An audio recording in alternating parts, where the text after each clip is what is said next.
우리가 인생을 살아가다 보면 참 다양한 길을 만나게 됩니다.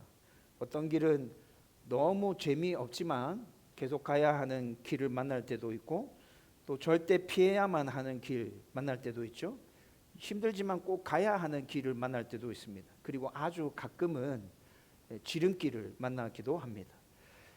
너무 재미없어서 가기 싫지만 꼭 가야 하는 길은 어떤 길일까요? 우리의 인생길에서 반복되는 일상이죠. 네. 제가 이 반복되는 일상 때문에 힘들어할 때가 종종 있습니다. 변하지 않는, 누가 보더라도 평온하고 참 좋은 삶인 것 같은데 변하지 않는 그 상황 때문에 힘들어하고, 매일 반복되는 그 일 때문에 힘들어할 때 있죠. 절대 피해야 할 길이 있습니다. 뭡니까? 한방주의, 대박, 이런 거 피해야 됩니다. 여러분, 제가 여러분들에게 분명히 말씀드립니다. 땀 흘리지 않고 돈 벌 수 있는 길 없습니다. 없습니다. 정직하게 열심히 일해서 땀 흘려서 돈 버십시오. 대박 없습니다. 네. 대박 치는 모든 사람들 잘 들여다보고 있으면 나름대로 열심히 노력했고 열심히 준비한 사람들입니다. 여러분, 이런 길들은 피해야 되죠. 힘들지만 꼭 가야 하는 길이 있습니다. 네, 우리 지한이가 바로 떠오르더라고요. 지한이가 군대 가는 거 정말 싫어했거든요. 가끔씩 휴가 나오면 아직도 복귀하는 거 싫어합니다. 탈영할까 봐 걱정입니다. 네, 그래서 휴가 나왔다 들어갈 때 부대 앞에서 꼭 전화해라, 이렇게 해서 보냅니다. 그런데 힘들지만 꼭 가야 하는 길이죠. 대한민국 남자로 태어났으면 이거 피할 수 없는 길입니다. 우리 인생길에도 이런 거 있습니다. 아주 가끔은 지름길 만납니다. 하나님께서 은혜 주셔서 왜 이렇게 잘 풀리지? 와, 이거 진짜 사람들이 얘기하는 진짜 대박인데? 이런 길을 만나기도 합니다. 아브라함과 모세와 요셉과 다윗과 등등등 믿음의 위인들도 그들의 삶을 들여다보면 다 이런 인생길을 걸어갔습니다. 여러분, 아브라함의 예를 좀 들어드릴까요? 하나님께서 부르시기 전에 그가 걸어갔던 길은 굉장히 지루하고 재미없지만 반드시 걸어가야 하는 길을 그도 걷고 있었습니다. 하나님을 만나고 본토 친척 아비 집을 떠나서 가나안 땅으로 향하는 길은 정말 가기 싫은 길이었을 거예요. 진짜 피할 수 있다면 피하고 싶은 그런 길이었을 거예요. 그런데 하나님께서 딱 자기에게 찾아오셔서 말씀해 주셨잖아. 피할 수 없어. 그래서 이 길을 걸어갔어요. 자기 마음대로 결정했던 애굽으로 내려가는 길, 하갈을 통해서 이스마엘을 낳았던 이 일들은 절대 피해야 할 길이었습니다. 하면 안 되는 거였어요. 그렇죠? 그런데 자기 마음대로 이렇게 결정해서 그 길을 걸어갔잖아요. 그리고 애굽과 그랄에서 아내를 루엘라 속였을 때 하나님의 구원의 은혜를 경험했는데, 그냥 구원받았을 뿐만이 아니라 애굽에 들어갔을 때, 그랄에 들어갔을 때 분명히 그가 잘못해서 들어갔던 길이었거든요. 근데 나올 때는 어떻게 됐죠? 하나님의 은혜로 부자가 돼서 나왔어요. 지름길이었죠. 여러분도 지금 각자의 다양한 인생길을 열심히 걸어가고 있을 것입니다. 여러분, 오늘 우리가 읽은 본문은 예수님이 걸어가는 길을 보여주고 있는데, 예수님도 이 세상에 계실 때 우리와 비슷한 인생길을 걸어가셨습니다. 그러면서 피할 길은 피하고 힘들어도 꼭 가야 될 그 길을 묵묵하게 걸어가시는 모습이 오늘 본문 가운데서 나타나고 있습니다. 오늘 이 말씀을 통해서 예수님은 어떤 인생길을 걸어가셨고 우리는 또 어떤 인생길을 걸어가야 하는지 한번 살펴보려고 합니다. 우리 계속해서 앞으로 다양한 인생길을 걸어가게 될 텐데, 저와 여러분들이 하나님과 늘 동행하면서 즐겁고 행복한 인생길을 걸어갈 수 있기를 주님의 이름으로 축원드립니다. 여러분, 먼저 첫 번째로 오늘 본문에서는 예수님은 인생길에서 불필요한 대립을 피하셨음을 보여주고 있습니다. 1절에서 3절까지의 말씀이 이를 잘 보여주고 있죠. 여러분, 오늘 우리가 읽었던 1절 말씀을 보면 유대 지역에서 예수님의 영향력이 확장되어져 가고 있고, 또 바리새인들이 이 소식을 듣고 있다는 것을 말씀해 주고 있습니다. 여러분, 그런데 이 소식을 접한 예수님은 유대 땅을 떠나서 다시 갈릴리로 돌아가시는데, 이건 굉장히 의도된 예수님의 행동입니다. 여러분, 예수님은 지금 요한의 제자들과 바리새인들의 갈등, 요한의 제자들과 또 바리새인들과 갈등이 일어날 것들을 미리 감지하시고 지금 일부러 유대 땅을 떠나고 계신 것입니다. 여러분 3장에서 살펴봤잖아요. 3장에 어떤 일이 있었죠? 요한의 제자들이 예수님께로 사람이 몰려간다는 소식을 듣고 굉장히 불편해서 다른 유대인들과 이 문제를 가지고 막 논쟁을 벌이고 또 요한에게 찾아와서 직접적으로 이런 마음들을 노골적으로 드러내고 표현하죠. 요한의 제자들은 이미 예수님의 사역이 확장되어져 가는 것으로 인해서 마음이 불편한 상태에 빠져 있습니다. 그런데 요한의 제자들뿐만이 아니라 지금 오늘 1절 말씀에 보면 바리새인들에게까지 이 소식이 전해졌다고 얘기하고 있어요. 아니 바리새인에게까지 이 소식이 전해진 게 뭐가 문제입니까? 여러분 1장 말씀을 다시 돌아가서 한번 생각해 보십시오. 1장에 세례 요한이 사역을 시작했을 때 종교 지도자들과 바리새인들이 어떻게 반응했죠? 여러분 1장 후반부에 보면 종교 지도자들과 바리새인들이 세례 요한이 활발하게 사역하고 있을 때 사람들을 계속 분해서 꼬치꼬치 캐묻고 있습니다. 뭘 묻습니까? 너 왜 일하는 거지? 너 누가 권세 줬어? 너 무슨 권위야? 너 이렇게 할 자격 있어? 여러분 한 번 사람을 보내서 묻는 게 아니에요. 일정 후반부에 다시 돌아가서 살펴보십시오. 3번에 걸쳐서 사람들을 보내서 너 지금 정체 밝혀. 계속 캐묻고 있다고요. 여러분 바리새인들은 이런 전력이 있었기 때문에 지금 세례 요한의 사역과 비슷한 시기에 예수님의 사역이 지금 폭발적으로 증가하고 있는 거잖아요. 세례 요한에 대해서 이렇게 신경을 쓰면서 견제했던 그들이 예수님의 사역이 활발하게 확장되어지고 있다는 소식을 들으면 여러분 분명히 마음이 불편하고 예수님을 향해서도 세례 요한에게 했던 것처럼 똑같은 짓을 할 것은 분명하고 자명한 일이었습니다. 여러분 예수님의 십자가 지는 전체 과정을 한번 생각해 보십시오. 복음서에 나와 있는 예수님이 십자가 지는 전체 과정을 쭉 생각해 보면 여러분 공생애를 시작하시고 3년 6개월 동안의 사역을 펼치시잖아요. 여러분 그런데 그 3년 6개월의 예수님의 공생애 사역 중에 종교 지도자들과 바리새인들과 계속 부닥칩니다. 그렇게 부닥치다가 이 갈등이 심해져서 결국에는 하나님의 때에 예수님이 십자가 지시는 거잖아요. 여러분 바리새인과 예수님의 갈등은 결론적으로 보면 피할 수 없는 관계라고요. 이건 하나님께서 그렇게 딱 구도를 정해 놓으신 거예요. 그렇지만 예수님의 공생의 기간 중에 바리새인과의 그 사역을 피할 수 없다고는 하지만 그러나 지금이 그때는 아니라는 것이죠. 여러분 우리의 구속과 관련해서 삼위 하나님께서 의논하고 우리의 모든 구속들을 진행시키셨습니다. 의논 없이 그냥 따로따로 각자 사역한 게 아니라고요. 삼위 하나님께서 의논하고 이 사역을 진행시키고 완성시키셨는데 또 한편으로는 함께 의논했지만 각자의 사역이 분명하게 나누어져 있는 것도 분명한 사실입니다. 여러분 알고 계실 겁니다. 여러분 우리의 구속과 관련해서 우리의 구속과 관련된 계획들 전체를 세우신 분은 누구시죠? 하나님이십니다. 성부 하나님께서 우리의 구속과 관련된 전체 계획을 세우셨죠. 여러분 그 계획이 세워졌습니다. 그 계획대로 우리의 구속을 온전하게 실행시키신 분은 누구십니까? 성자 예수님이십니다. 이 땅에 오셨고 십자가 지셨고 부활하셨죠. 이게 구속의 실행이라고요. 그렇게 구속의 실행이 완성되어지고 난 다음에 성도들에게 효과적으로 이 구속을 적용시키고 사탄이 우리를 계속 공격할 때 보증해 주는 분은 또 누구시죠? 성령 하나님이십니다. 여러분 이 세 분의 사역이 이렇게 하나로 합쳐지면서 우리의 구속은 온전하게 완성되어진 거라고요. 함께 의논하셨지만 각자의 사역이 이렇게 따로따로 정해져 있었고 하나님, 예수님, 성령님은 그 각자의 사역을 완전하게 완수해 주셨습니다. 따라서 예수님도 구속의 실행에 있어서 성부 하나님이 세우신 그 계획에 따라 철저히 순종해 가면서 자기의 사역을 온전하게 실행시키신 거라고요. 여러분 그래서 말씀을 읽어보면 복음서에 특별히 요한복음에 말씀을 쭉 읽어보면 예수님이 공생의 기간을 거치시면서 자주 아직 아버지의 때가 이르지 않았다라고 말씀하는 모습을 볼 수 있습니다. 여러분 우리는 이미 이 모습을 한번 살펴봤거든요. 요한복음 2장 4절에 보면 가나 혼인잔치가 벌어지죠. 그 가나 혼인잔치에서 예수님의 어머니 마리아가 포도주 떨어졌다고 얘기하잖아요. 그때 예수님 뭐라 얘기하시죠? 아직 아버지의 때가 이르지 않았습니다. 이뿐만이 아니죠. 7장 30절에 가보면 종교 지도자들과 예수님이 예루살렘 성전에서 논쟁을 벌입니다.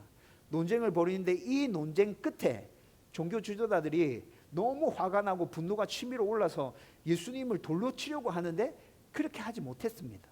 예수님이 그 자리를 피해서 떠나가신 모습이 요한복음 7장에 기록되어져 있거든요.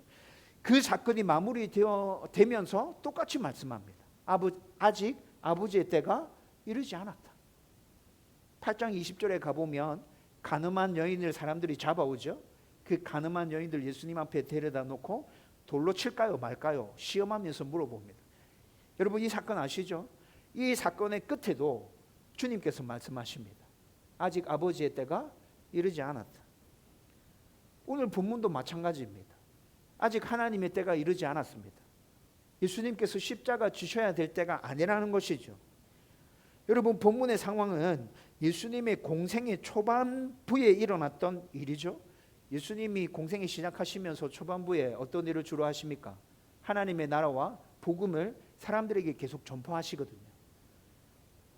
병자들을 치유하시고 귀신 들린 사람들을 내쫓으십니다. 여러분 이런 사역들을 하는 중요한 이유는 복음과 하나님의 나라를 그들에게 선포하시기 위해서 이런 사역들을 펼치는 거예요. 복음의 능력이 있다. 하나님의 나라가 시작되었다. 하나님의 나라 안에 사는 사람들은 하나님의 능력 가운데 거하게 될 것이다. 여러분 그 메시지를 전하면서 계속해서 사역을 펼치시고 계십니다. 여러분 이 사역의 때가 있어야 교회를 세워갈 예수님의 제자들이 굳게 세워지는 것입니다. 이 사역의 때가 있어야 하나님의 나라와 복음이 뿌리를 내리고 교회의 기초를 이룰 수 있게 되는 것입니다. 여러분 이 사역의 때가 없으면 교회를 세워갈 예수님의 제자들은 온전히 세워질 수 없고 그 교회의 신학적인 기초가 되는 복음과 하나님 나라에 대한 메시지는 이 땅 가운데 뿌리를 낼 수 없게 되는 것이죠. 그러므로 지금은 바리새인들과의 갈등을 피하고 하나님의 때를 기다리면서 예수님께서 당장 자신이 해야 될 사역에 집중해야 된다는 것입니다. 이렇게 예수님은 하나님의 계획과 뜻과 때를 잘 알고 계셨기 때문에 하나님께 순종하면서 갈등을 피하며 그 일들에 최선을 다하고 계신다는 것이죠. 여러분 설교 서론에서도 말씀드렸는데 앞으로 저와 여러분들은 수많은 대립과 갈등들을 마주하면서 인생길을 계속 걸어가게 될 것입니다. 여러분 이런 일들 때문에 여러분들 힘들어할 때 정말 많을 겁니다. 저 또한 마찬가지입니다. 힘들어하고 좌절하고 낙심할 때 우리 인생길에서 정말 많이 생기겠죠. 이미 많이 경험해 오셨잖아요. 이럴 때 갈등을 피할 수 있으면 피하고 긴장을 낮추는 것이 최고의 지혜이며 하나님께서 우리에게 말씀해 주시는 방법입니다. 왜 그렇습니까? 갈등이 일어나는데 왜 피해야 되죠? 내가 잘못한 게 없는데? 그런데 갈등이 일어났는데 내가 왜 피해야 되지? 여러분 왜 그렇습니까? 내가 잘못한 것이 없는 갈등이라 할지라도 그 갈등과 마주하고 대면했을 때 우리가 이길 수 있는 확률은 지극히 낮아요. 여러분 그 갈등과 대립, 여러분들이 거쳐왔던 모든 그 과정들을 생각해 보십시오. 이겼을 때가 많았습니까? 이겼는데 마음이 평안할 때가 많았나요? 불안할 때가 많았나요? 여러분 오늘 아침에 교회 와서 기도하는데도 예전에 있었던 갈등의 한 장면이 떠올랐습니다. 마음이 불편했습니다. 이겨도 갈등을 거치고 난 다음에 이긴 건 저와 여러분들 가운데 앙금으로 남아있잖아요. 마음이 불편하잖아요. 그래서 성경은 피할 수 있으면 피하라고 얘기합니다. 갈등이 극도로 높아졌으면 지혜롭게 그 갈등을 낮추라고 말합니다. 여러분 그런데 어떻게 그렇게 할 수 있죠? 갈등을 피하고 싶죠. 갈등이 극도로 높아져 있으면 무슨 방법을 다 동원해서라도 이 갈등에 극도로 높아진 이 폭발점을 낮추고 싶죠. 그런데 우리 마음대로 그게 되지 않잖아요.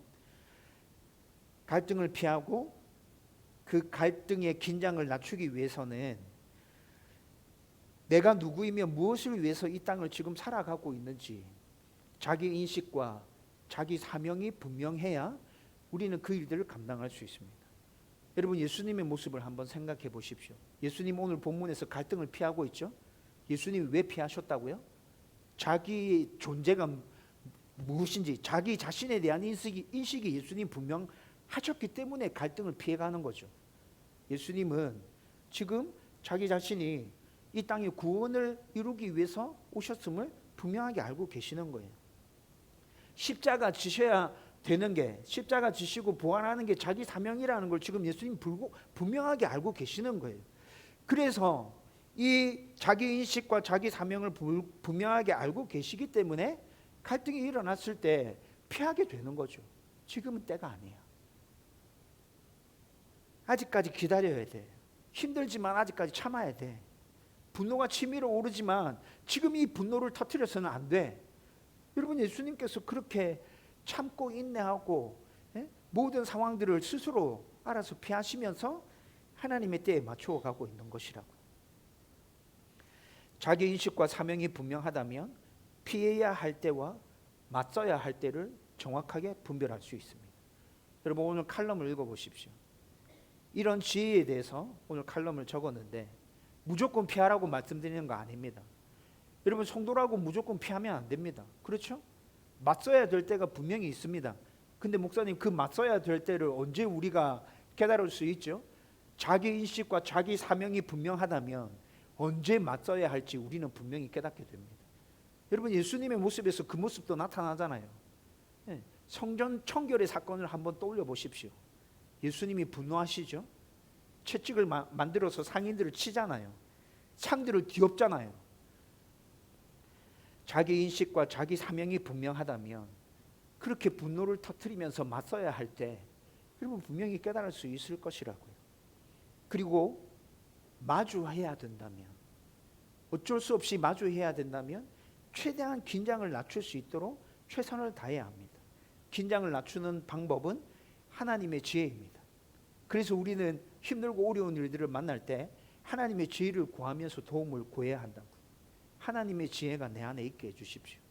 이 갈등을 어떻게 풀어가야 됩니까? 하나님, 내가 지금 저 사람 만나서 뭐라 얘기해야 되죠? 저 사람이 지금 나한테 이렇게 나왔는데 나는 어떻게 맞대응해야 합니까? 하나님, 여러분 끊임없이 하나님께 물으며 지혜를 구하며 나가는 것이 그 갈등을 잘 해결할 수 있는 좋은 방법이 된다고요. 여러분 그렇게 기도하면서 지혜를 구하면서 하나님의 도움을 구하면서 한 걸음 한 걸음씩 순종하며 나가면 됩니다. 그러면 인생길에서 우리가 만나는 그 힘듦과 어려움들, 그 갈등과 그 대립들 모두 다 하나님의 은혜로 다 잘 해결하고 넘어갈 수 있게 된다는 것이죠. 우리가 만나는 모든 갈등도 피할 수 있으면 잘 피하고 또 맞서야 한다면 하나님의 지혜와 도움을 구하면서 제대로 잘 넘어가기를 주님의 이름으로 축원드립니다. 두 번째로 예수님은 인생길에서 꼭 해야 할 일을 위해서 힘듦을 알지만 사마리아로 가십니다. 여러분 오늘 우리가 읽었던 4절 말씀에 보면 사마리아를 통과하여야 하겠는지라 라고 말씀합니다. 이 주님의 의도가 담겨져 있습니다. 원문을 살펴보면 이는 단순히 지리적 필요 때문에 가깝거나 길이 편하거나 아니면 이 길로 가면 뭐 도적들을 만나는 일이 드물기 때문에 이 길을 선택하는 그런 게 아닙니다. 그런 것 때문에 선택한 길이 아니라 하나님의 뜻에 따라 사마리아로 향해서 가고 있음을 원문에서는 분명히 우리는 확인할 수 있습니다. 예수님은 지금 의도적으로 사마리아를 지나서 갈릴리로 가고 계시는데 이는 하나님의 구속의 계획이 그 안에 담겨져 있다는 것이죠. 여러분 사마리아는 어디 수도지요? 사마리아는 북이스라엘의 수도입니다. 원래 이스라엘이 하나였는데 남유다와 북이스라엘로 쪼개지죠. 르호보암 왕 때 나라가 두 개로 갈라지게 됩니다. 나라가 두 개로 갈라지고 난 다음에 하나는 남유다, 하나는 북이스라엘 이렇게 두 나라로 공존하게 되는데 그 북이스라엘 나라의 수도가 바로 사마리아였습니다. 여러분 그런데 르호보암 때 쪼개져서 북이스라엘이 세워졌거든요. 북이스라엘의 왕은 그때 여로보암 왕이었습니다. 여로보암 왕이 북이스라엘 수도를 사마리아로 딱 정하고 난 다음에 제일 첫 번째로 한 일이 뭐였냐면 사마리아에 예루살렘 성전과 버금가는 우상에게 제사 지내는 성전을 그곳에 세우는 일이었습니다. 이렇게 안 하면 북이스라엘 백성들이 제사 드린다고 자꾸 예루살렘 성전으로 갈 것 같거든요. 예루살렘 성전은 남유다에 있었어요. 그런데 북이스라엘 사람들이 이렇게 왔다 갔다 하면 유다의 영향을 계속 받아오는 거잖아요. 여로보암 왕이 이게 싫었던 거죠. 그래서 나라 세우자마자 바로 했던 일이 사마리아에 우상 섬기는 성전을 만드는 것이었다니까요. 그 다음에 이렇게 북이스라엘이 역사가 쭉 이어지다가 한참 뒤에 아수르에 의해서 멸망당합니다. 그런데 아수르가 북이스라엘을 점령했을 때 아수르가 펼친 정책은 혼합 정책이었습니다.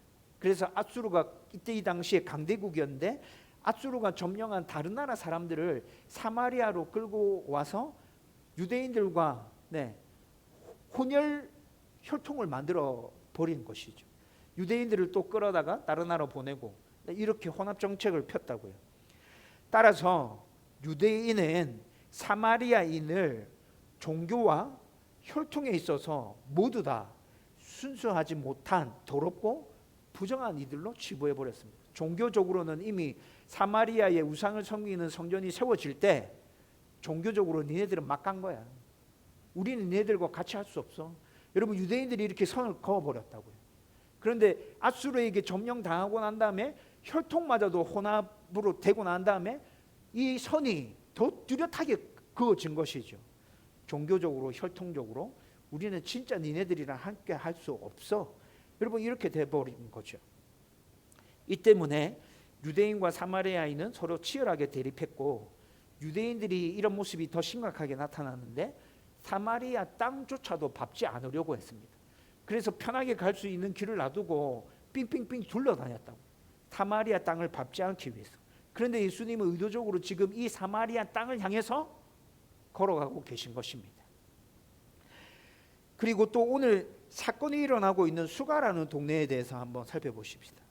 사마리아 수가라는 동네에 야곱의 우물이 있었는데 이 우물은 야곱이 요셉 자손에게 준 우물입니다. 창세기 48장 말씀을 읽어보면 이 기사가 나타나고 있습니다. 여러분, 그런데 유대인에게 있어서 이 야곱의 우물은 자신들의 혈통이 야곱과 요셉으로부터 이어져 온 혈통이다. 다시 말씀드리면 믿음의 조상들과 우리가 연결되어져 있다. 우리는 선민이다 라는 것들을 주장하는 데 있어서 이 야곱의 우물이 굉장히 중요한 근거가 되었거든요. 그런데 또 한편으로 생각해 보세요. 한편으로는 이 우물이 지금 어디에 있습니까? 더럽고 부정하게 여겨지는 사마리아 땅 안에 있습니다. 따라서 수가의 야곱의 우물은 유대인과 사마리아인의 갈등을 상징하는 곳처럼 되어버렸습니다. 유대인들이 이 우물을 자랑합니다. 그런데 이 우물이 지금 자기가 더럽다고 여기는 사마리아 땅 안에 있죠. 이런 곳에서 지금 이 사건이 펼쳐지고 있는 것이라고요. 이뿐만이 아닙니다. 6절 말씀에 보면 예수님이 지금 수가라는 마을에 들어가셨고 야곱의 우물 곁에 앉으셨습니다. 그런데 이 때가 언제라고 말씀하고 있나요? 6시쯤이었다고 얘기합니다. 6시쯤. 여기서 말하고 있는 이 6시는 유대인의 시간 기준으로 말하고 있는 것이고 우리나라 시간 기준에서 바꿔서 보면 정오 12시입니다. 여러분, 이 나라에서는 정오 12시가 제일 뜨거울 때예요.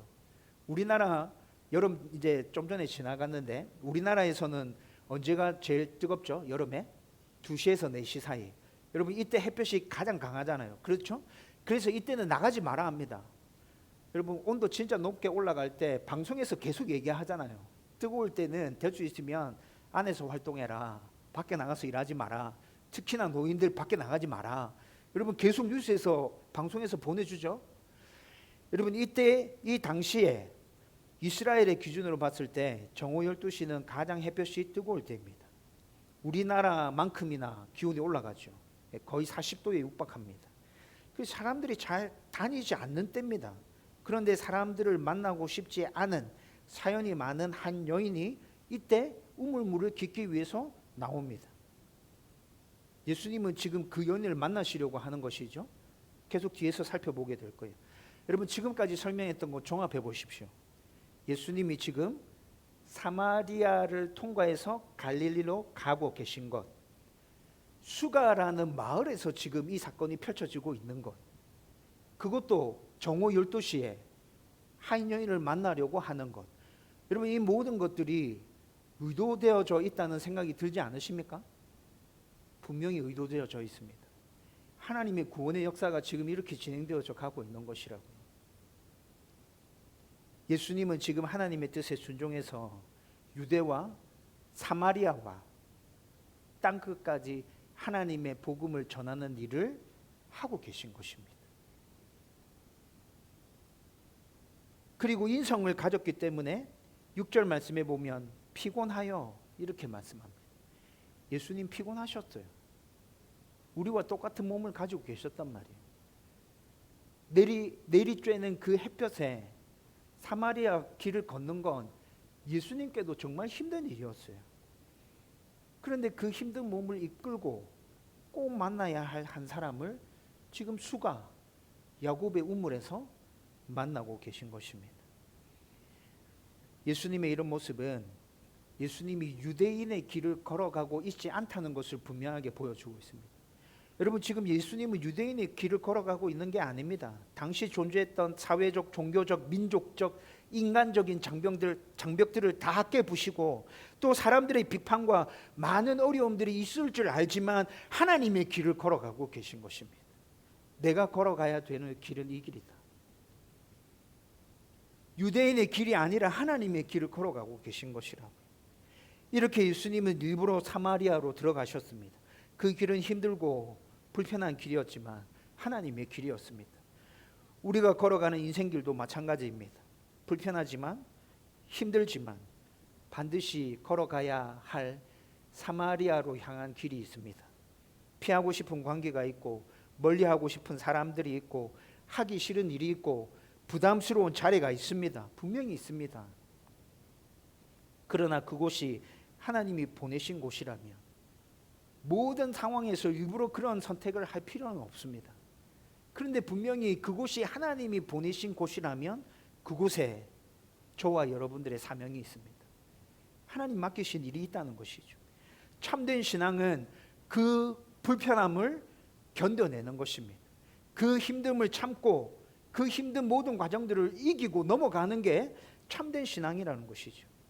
오늘 말씀에서 유대인이 사마리아로 간다는 것은 유대인들의 자존심을 꺾는 거예요. 내려놓는 거예요.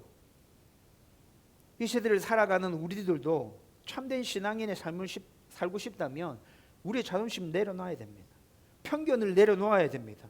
힘듦을 감수하면서 나에게 가라 말씀하시는 그 길을 순종함으로 가야 된다고요. 다시 말씀드리지만 우리 인생길에서 모든 길이 이런 길은 아닙니다. 하나님께서 분명히 힘들고 어렵지만 가라고 말씀하시는 길이 있다고요. 하나님, 저는 연약한데요. 저는 믿음이 없는데요. 저는 믿은 지 얼마 안 됐어요. 저는 교회 헌신도 잘 안 해요. 저는 그냥 세상과 교회에 한 발씩 디뎌놓고 살아요. 그런데 하나님 저보고 이 길 가라고요? 여러분, 하나님께서 말씀하시는 게 분명하다면 순종함으로 한 걸음을 내디디십시오. 하나님께서 우리 삶 가운데 역사하실 것입니다. 은혜 주시고 도와주시고 인도해 주시고 보호해 주시고 지켜주시고 힘 주시고 용기 주시고 지혜 주시고 능력 주실 것입니다. 그 은혜들을 누리면서 살아가는 게 신앙생활이고 누린 만큼 우리의 믿음은 더 견고하게 세워지는 것이라고요. 하나님은 우리의 연약함을 통해서 당신의 영광을 드러내시려고 합니다. 이 영광 가운데 저와 여러분들이 함께 동참하며 인생길을 걸어갈 수 있기를 주님의 이름으로 축원드립니다. 세 번째로 예수님이 걸어가신 인생길은 한 영혼, 더 나아가서 모든 사람을 위한 길이었습니다. 6절 말씀에 이 모습이 분명하게 나타나는데 예수님은 지금 수가 마을 야곱의 우물에서 한 여인을 위한 우연이 아닌 계획된 만남을 준비하셔서 지금 그 만남을 성사시키려고 하고 계십니다. 여러분 6절 말씀에 보면 피곤하여 우물 곁에 그대로 앉으시니라고 말씀합니다. 여러분 좀 전에 제가 말씀드렸는데 예수님은 인성을 가지고 계셨기 때문에 피곤하셨다 말씀드렸죠. 여러분 그런데 그 피곤함과 동시에 이 말씀을 그냥 있는 그대로 예수님이 피곤해서 그곳에 앉아 계셨구나 이렇게만 보면 안 됩니다. 예수님 피곤하신 게 사실이었습니다. 그런데 앞에도 말씀드렸잖아요. 모든 의도와 계획들을 가지고 지금 이곳에 가신 거라고. 예수님 지금 여기 왜 앉아 계십니까? 한 여인을 기다리고 계신 것입니다. 피곤하신 거 사실이었습니다. 그런데 이곳에 앉아서 지금 더 근원적인 목적은 피곤함보다는 한 여인을 기다리고 계신 것입니다. 요한복음에서 예수님의 행동은 단순한 인간적 필요를 넘어서서 신적 의도를 담고 계신 경우가 진짜 많습니다. 오늘 본문이 바로 그런 사건들 중에 하나라는 것이죠. 지금 예수님은 수가의 한 여인을 만나기 위해서 그 자리에 앉아서 기다리고 계시는 거라고요. 저와 여러분들은 오늘도 주님을 이렇게 기다리고 계십니다. 우리 모두를 만나시기 위한 게 아니라 여러분들 한 사람을 만나시기 위해서 예수님이 이렇게 기다리신다고요. 이뿐만이 아니라 한 여인이 등장했을 때 예수님은 피곤한 모습으로 그녀에게 다가가고 계십니다. 예수님은 전능하신 하나님이시잖아요. 전능하신 분이라면 여러분 이런 피곤함 느낄 필요가 없잖아요. 그런데 오늘 본문에는 분명히 피곤하셨단 말합니다. 피곤하셔서 우물가에 앉아 계시고 그 피곤한 모습으로 여인에게 다가가셨단 말씀하고 있습니다. 이는 우리의 연약함과 상황 속으로 직접 들어오신 예수님의 사랑을 보여주고 있습니다. 왜 예수님이 연약한 모습으로 우리에게 다가오셨습니까? 지금 예수님이 만나려고 하는 그 수가의 한 여인이 몸과 영혼과 모든 부분들이 다 지쳐있고 다 망가져 있잖아요. 예수님이 그녀를 온전하게 품어내시기 위해서 예수님 당신도 피곤한 모습으로 그녀에게 다가가고 계신 것이라고요. 예수님은 전능함으로 우리에게만 다가오시는 분이 아니십니다. 당신이 경험한 인간의 연약함으로 우리를 만나주시는 분이라고요. 오늘 저와 여러분들도 이런 모습으로 예수님이 찾아와 주셔서 지금 기다리고 계시는 거예요. 우리의 연약함과 우리의 모습을 온전히 이해하고 품어주시고 어루만져 주시기 위해서. 여러분 진짜 놀라운 하나님의 은혜 아닙니까? 지금 예수님이 우리를 그렇게 기다리고 계십니다. 또 예수님은 당시 소외되고 손가락질 당하던 여인에게 찾아가셔서 일하고 계십니다. 오늘 본문은 제자들이나 군중을 향한 사역이 아닙니다. 아무도 관심 없는 한 여인을 향한 사랑의 이야기입니다. 예수님은 군중도 바라보고 계시지만 언제나 그 군중 안에 있는 한 영혼을 소중하게 여기시고 그리고 그 영혼을 통해서 하나님의 역사들을 펼쳐 가십니다. 여러분 우리가 사마리아 여인의 결론을 알고 있잖아요. 여러분 이 사마리아 여인 뒤에 가보면 결국 어떻게 되죠?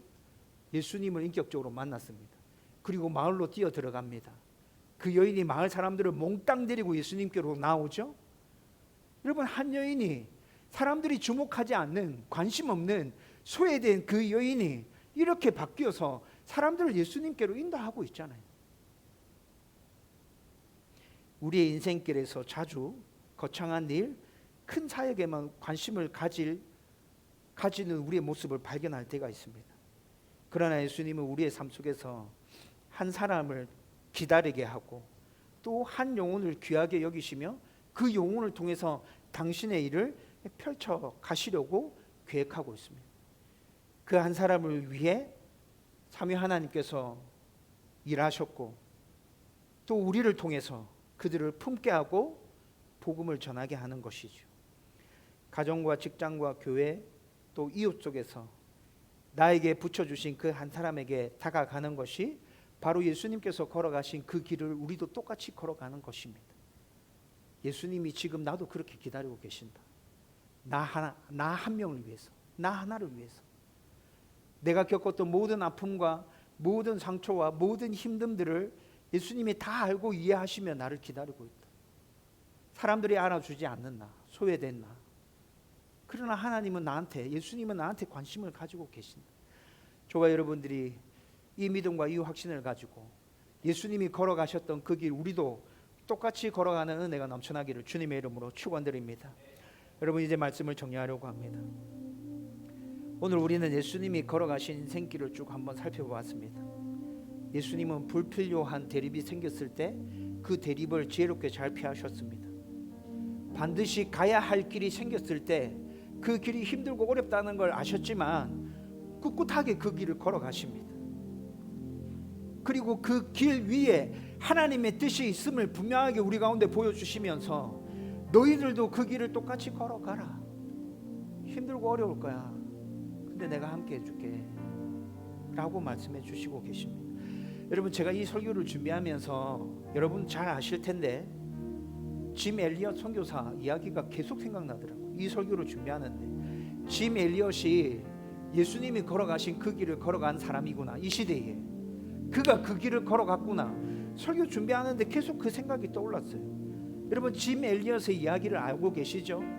1956년에 에콰도르에 아우카라는 부족이 있었습니다. 식인 부족이었어요. 그런데 짐 엘리엇이라는 젊은 청년이 그 식인 부족에게 들어가서 하나님의 복음과 사랑을 전해줘야겠다 생각합니다. 그의 동료를 모집합니다. 짐 엘리엇을 포함해서 5명의 선교사가 그들에게 향해서 들어갑니다. 아우카 부족이 밀림 깊은 곳에 살고 있었거든요. 아주 오랫동안 찾아다녔는데 찾지 못하다가 겨우겨우 시간이 한참 흘러서 그 부족들이 사는 마을을 발견했다고요. 그리고 그들에게 다가갑니다. 첫 번째 만남이었습니다. 그들에게 다가갔는데 그 첫 번째 만남에서 짐 엘리엇과 그의 동료 4사람은 아우카 부족의 창에 질려서 복음 한마디 전하지 못하고 그냥 그렇게 순교합니다.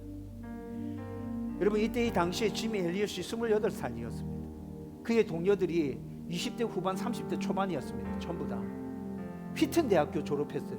휘튼 대학교는 지금도 미국 안에서 기독교 명문 대학입니다. 그 학교를 졸업한 사람들이 아우카 부족에게 찾아갔는데 복음 한마디 전하지 못하고 그 첫 만남에서 그렇게 순교했습니다. 사람들은 그들의 순교가 진짜 값없는 순교였다고, 개 같은 죽음이었다고 그렇게 얘기했어요. 그런데 그들의 죽음이 그렇게 끝났나요? 그들의 죽음이 그렇게 끝나지 않았어요. 우리가 볼 때는 참 허망한 죽음이었지만 젊은 나이에 꽃다운 나이에 그냥 아무런 의미 없이 죽어간 그냥 하찮은 죽음이었지만 하나님은 그들의 죽음을 통해서 그 부족을 전체 다 복음으로 바꾸시잖아요. 여러분, 몇 년 뒤에 짐 엘리엇의 아내와 같이 순교했던 그 선교사들의 아내들, 가족들이 아우카 부족을 향해서 다시 찾아가죠. 그리고 그 부족이 하나님의 사람들로 온전하게 다 바뀌는 역사가 일어납니다. 여러분, 짐 엘리엇 선교사, 그의 동료들이 걸어갔던 길이 예수님이 걸어가신 그 길 아닙니까? 아니, 목사님 지금 우리 보고 다 순교하라는 겁니까? 지금 무슨 그런 악담을 합니까, 목사님? 하나님이 여러분들에게 감당할 수 있는 만큼 길을 보여주실 겁니다. 여러분들이 감당할 수 있는 만큼 길을 보여주실 거라고. 그 길로 걸어가라 말씀하십니다. 순종할 때 하나님께서 그냥 바라만 보고 계시는 게 아닙니다. 우리가 순종해서 첫걸음을 내디딜 때 하나님이 우리의 삶 가운데 역사하시는 거예요. 좌정하시는 거죠. 도와주시는 거죠. 붙들어서 인도해 주시는 거죠. 여러분들 가운데 하나님의 능력을 부어주시는 거죠. 하나님이 그렇게 역사하신다고요. 우리의 삶을 인도해 주신다고요. 마냥 거부하지 마십시오. 순종해서 첫걸음을 내디디세요. 예수님이 걸어가신 그 길을 같이 걸어가자고요. 하나님의 은혜를, 하나님의 복을 함께 누려보자고요. 내가 살아가는 모든 삶의 현장 가운데서 하나님의 나라를 한번 세워보자고요. 하나님 살아계신 것과 하나님이 나의 좋은 아버지 되신 것을 우리의 삶을 통해서 그렇게 한번 드러내보자고요. 저와 여러분들이 이렇게 살아갈 때 하나님이 우리 가운데 역사하시며 놀라운 은혜와 복을 부어주실 것입니다.